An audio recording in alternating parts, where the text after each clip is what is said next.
Okay, before we get started, we have some additions to the set, like my desk, movie set. I don't know. Well, sticking to on theme, we got a Christmas thing. So we have a chocolate advent calendar thing that I'm just gonna put right here, because you know we're very, very close to Christmas now. And the last thing that that's in addition to the set is this, but you won't be able to see it because it's gonna be up here on top of where my CDs are. See, so I mean, it doesn't even matter. But so yeah, I know it's Funko Pops, but I mean, it was a gift. Okay, so now that we got that out of the way, let's get into the figure. We're in the last batch of videos for December. Holy shit. We did it. Or we're about to do it. Literally just this video and the next 4 and we're done.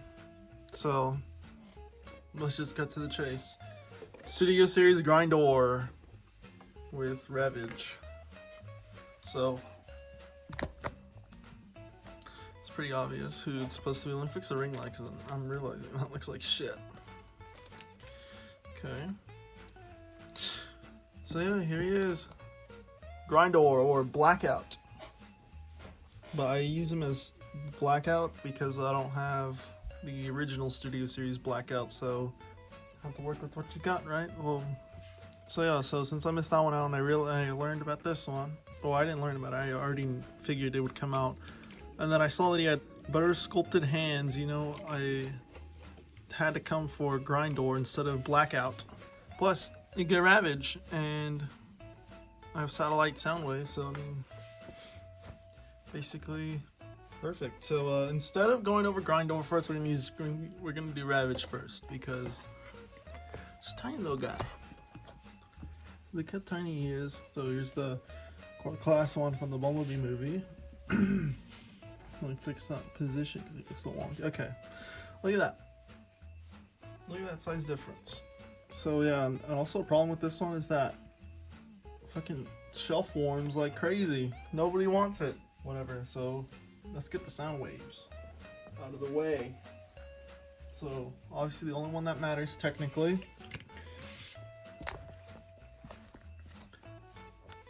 So I'll just throw in Dark and Moon sound wave as well, so you can see them together. So that's pretty cool. Ravage has articulation, so we got a movable tail, no idea why. And all the limbs are on ball joints, so it's pretty cool.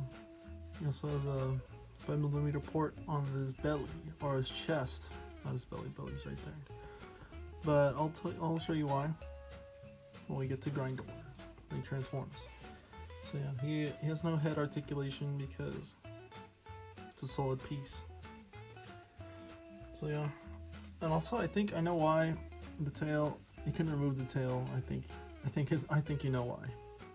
So now onto the main dude, Grindor. So yeah, as I said, I use him as Blackout instead of Grindor because even though you can use him as either or, because when I see Grindor, I just think, oh, it's just Blackout. Because it would make sense story-wise that it would just be Blackout. So, let's get into articulation. So, he can't look up. He can't look up, he can only look down and to the sides. He cannot look up. So this part, Cannon can move. Not really considered, it's not really articulation, but I mean, it's part of it. I mean, technically he has armpit joints. It's because they don't tab in, which is, so yeah, because this part doesn't tab into So there's a tab hole right there, and there's a tab right there.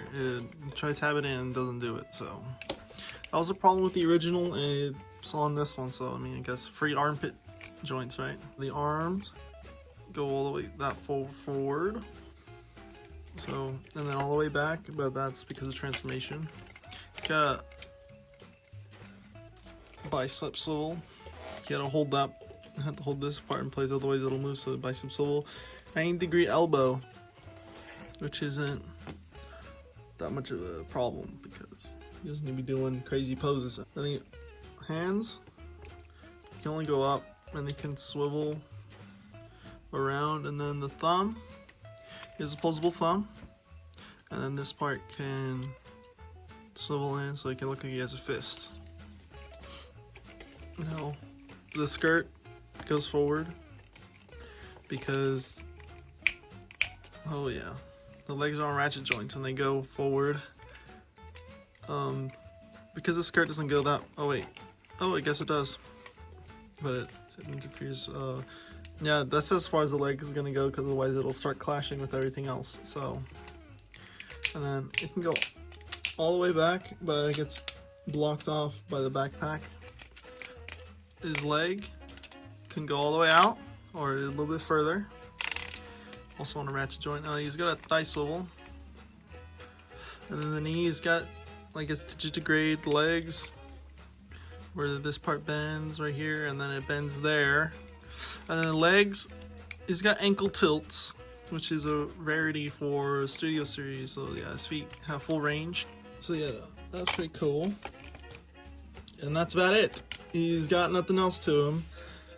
That's all his articulation. It's very simple, but it works. First, we'll do Revenge of the Fallen Megatron, because they were present in the forest fight. Here's next to Starscream. This is the Revenge of the Fallen one because he's better, he's stronger, he's smarter, he's better. Simple as that. Then with another Decepticon fella from the first movie, I guess technically Revenge of the Fallen for that one scene, Bone Crusher. I almost said the wrong name. I'm waiting for Hasbro to do the jungle repaint of Bone Crusher because I never had the original, and the Bone Crusher that I designed for my original story goes off those colors, so it would be greatly appreciated instead of like the Nest one. So I'm assuming they'll do it eventually, right? Or I'll have to do it by another Bone Crusher and do it myself. And then the final Decepticon that we'll compare him to is Barricade. Look how tiny he is, oh my god. So yeah, here are all the first movie Autobots, where these three are the original releases. Sorry to flex on you. Well, this one's the Dark of the Moon versions of the characters because they were the closest to my desk, and this Ratchet is better than the first movie one in the legs department, so that's why I'm going to try to get the premium finish first movie Ratchet, because the thighs are stronger on the ball joints. I don't plan on getting the 15th anniversary Autobots box set because, well, since I already have them all, but I'd only get it for the Jazz and the Ironhide. So I could, for that Ironhide, use that one to be the Dark of the Moon one. So buy the upgrade kit, put the shit on that one, then have a Dark of the Moon Ironhide. And then the Jazz because he's got better paint. So I believe now it's time to transform this guy. And, oh boy. I mean, I say oh boy like it's a bad thing. But, I mean, it like, sort of is, sort of isn't. So I guess we'll find out when we let's do it. So let's find out if it's a big mess or not. But all I know is that he's gonna be a humongous ass helicopter. So obviously you gotta take this part off and you gotta hinge that part up. But so obviously the first thing you're gonna want to do is situate the arms, which I just do pretty easily. So yeah, I make sure I put the hands into their fist configuration, so like this, before I put them in, so that when you put it in, it like flattens out like a pancake or whatever. Then you want to unlatch the backpack. Make sure you hear that sound, even though it's still gonna be able to move, but it's whatever. So just make sure you get that out of the way. Now we do the legs. So you want to flip Actually, no. Before we do anything with the legs, you gotta do the feet first. So I probably should have done the feet first instead of this. But so yeah, make sure you flatten them out. So like you take this part down, you just turn it around, and then you take this little section and then you move it forward. Make sure you tab it in like very in there, and fold out the wheels. So then you use the thigh swivel to turn them inward towards each other. God damn it, I was gonna hurt from doing this. I should probably, hold on, let me switch the camera so it's just a bit wider so you get a big more of a presentation so you get to see the tripod and stuff. So then use the ratchet joints to move them downward. See that nice click? And then I guess you can do this now where you do the front of the helicopter but like not fully, so just move that part up so we can do the rest of this. So yeah, then you put the legs in here. Yeah, maybe one more click should do the trick. So yeah, and then you take this whole arrangement right here where my right arm hand is. Okay, yeah, now you should actually, yeah, you should do that part. So then, yeah, this is gonna get in the way, sort of. Oh my god. So yeah, there's a tab on his butt, like right there where my pointer finger is, and you have to make sure you tab in. It's not really a good way to show it, huh? I think, oh yeah, I just tabbed in. So this part, this is like a, okay, see this tab right here that my finger is out? It's gonna tab into this point on his butt. So actually no, I'm completely wrong, I'm sorry. It's this one right here. This one that's like very deep in this. So it's not this one, it's the next one under it. That's the one that it tabs into. So yeah, then you tab it in, then you straighten the legs out, and then you slide them into this backpack part. Like that. So then you do the other side, same as the first, just like the first. Oh, I wonder who says that. Cheeky little references. So I'm so funny because no, I'm just gonna stop with that because that shit's not funny. Where they were like that one game, I think it's called High on Life or some shit, where like the gun talks to you and like, but like it's so not funny. They're explaining, oh, see, you expected this and stuff like that. Or yeah, or you're like, you killed the kid, oh my god, in a video game, oh my god. Fucking hate jokes like that.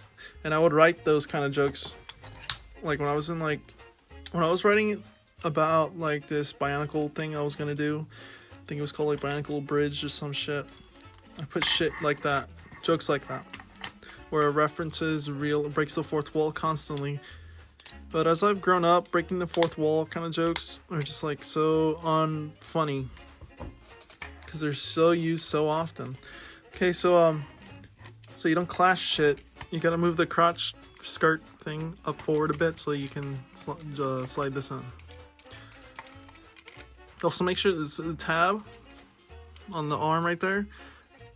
There's like a little groove. So you can probably see it. Let me zoom in. Okay, so like this tab, there's a groove right there, so make sure you line that up. And then you could, and there's like a part in here, like a spot meant for it. And then you tab it in there. And there you go, that's one side. So let's get the other side, same as the first. Zoom out. Fix the camera a bit so you can comprehensively see what I'm doing. Because this transformation is, oh my god, okay. This transformation is quite a lot for a YouTube video. Okay, that's a problem, that panel always comes off. I don't know why. Okay, so then you do the groove thing. Okay, you can hear that thing. Okay, so then you do that. Make sure this part is like flush on there. Okay.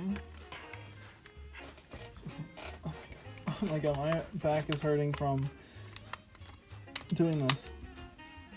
Okay, so I have to fix some shit. So under stuff, there was stuff under here that I had to fix. So like this panel goes in. You just saw it goes in so easily. Okay. Now before we do the final step, we gotta reincorporate this piece. So yeah, I think with the transformations, I'm gonna actually tell you how to do them instead of just doing it and talking about other stuff. I'm just gonna explain how it works like every other Transformers reviewer or whatever. So the final part is you turn the rotor blades around. So yeah, it's I think it's like an Apache helicopter or some shit like that. I have no idea. I don't know military vehicles besides like Halo stuff. So yeah, hold on. Before we continue, gotta get Ravage because he can't incorporate into his vehicle mode. So here's Ravage. To transform him, all you have to do is just make it look like he's going for a dive. And then you go over here.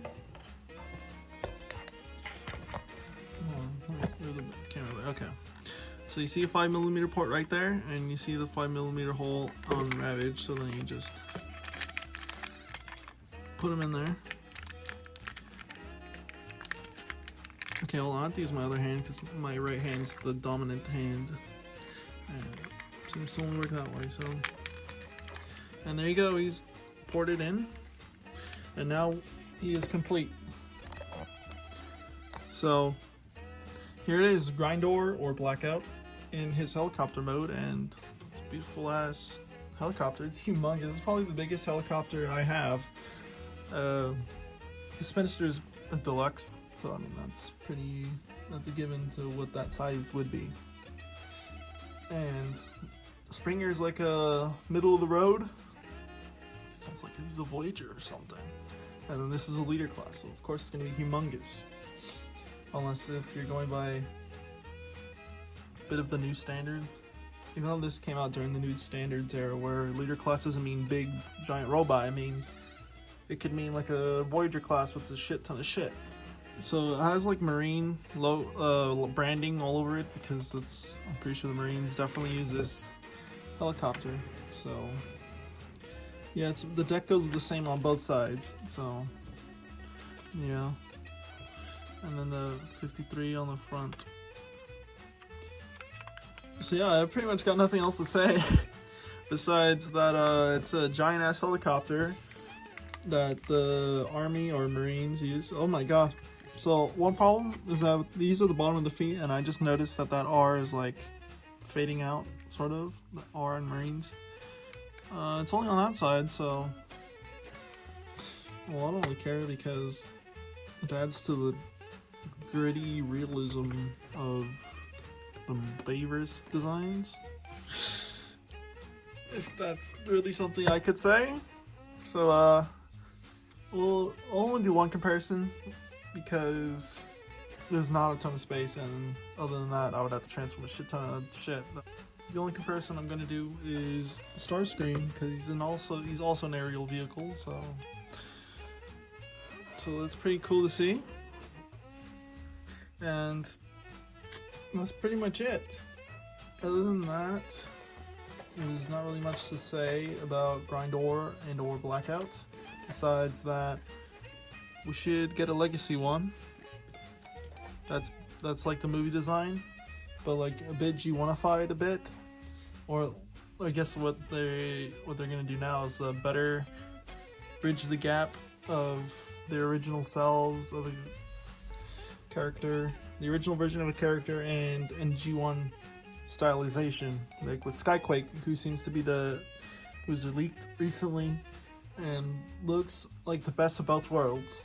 So if you get that from Blackout or Grindor, they could use either name. I'd be pretty satisfied because it'd be cool to have a Blackout in the G1-esque style So I can have like all the first movie Decepticons, but like G1 versions. It also goes for Bone Crusher. So if you can get a G1ified Bone Crusher that's based off the movie version, not the G1 Constructicon, that'd be pretty sweet. Because we already got Brawl, Barricade, and Megatron, and Starscream. So other than that, that's it for the video. Goodbye. I'm not going to do the daily questions anymore because, well, like, based on the performances of the last few videos, no one's done to answer the questions. So no more daily questions. And plus, it's hard to think of questions. It's fucking hard. So comparisons are back. Questions are out. And I'm going to try to be less rambly and get to the point. So yeah, I'll see you in the next video where it actually is this Megatron. It's Darker Than Moon Megatron. And the only reason why is because he also comes with a little gremlin little dude.